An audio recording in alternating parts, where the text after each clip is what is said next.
At 55%, the Dallas metro area is 5% higher than the national average of people who go to any form of religious service. So that means, and here's some numbers for you, 3,020,000 people every single month go to some form of religious service here in Metro Dallas.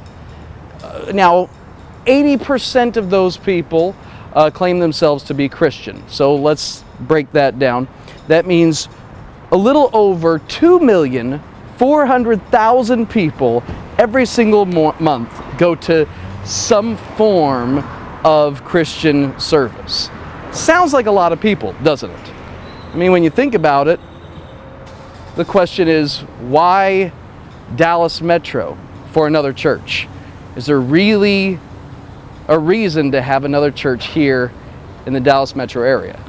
Well, let's look at some of these statistics. That also means that 3,071,000 people in the Metro Dallas area go to no form of religious service every single week.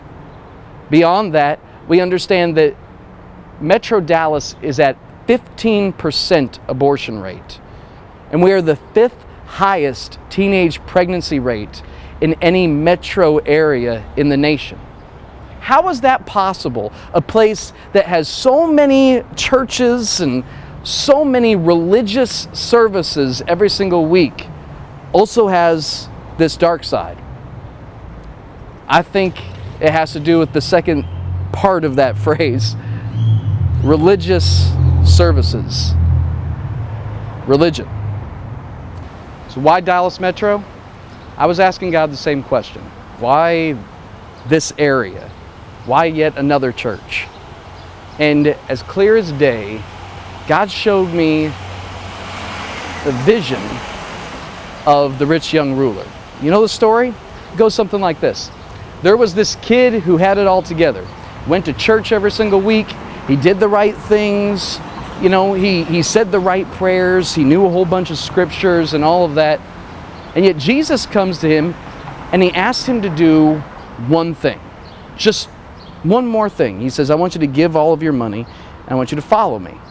Well, a lot of people read the story and liken it to, oh, you need to give all of your money away to follow God. That's not what the story was about. It was saying that there was something that kept this rich young ruler from fully following Jesus.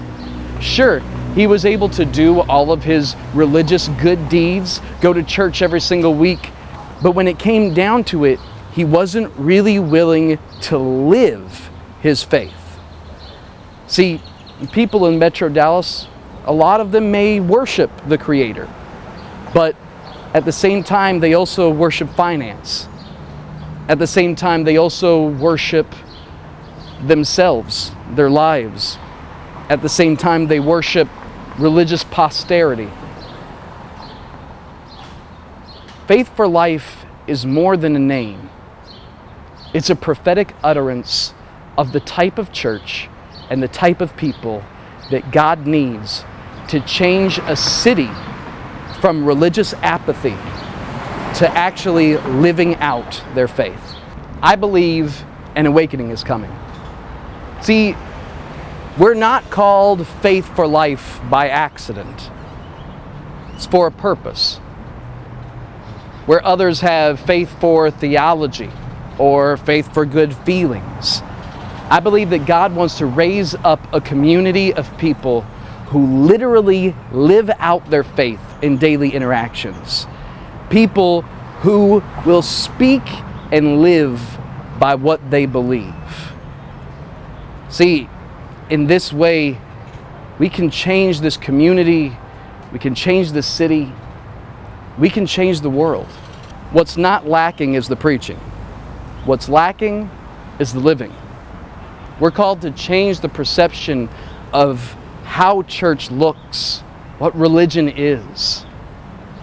We are faith for life. We're called to live it and to prove it.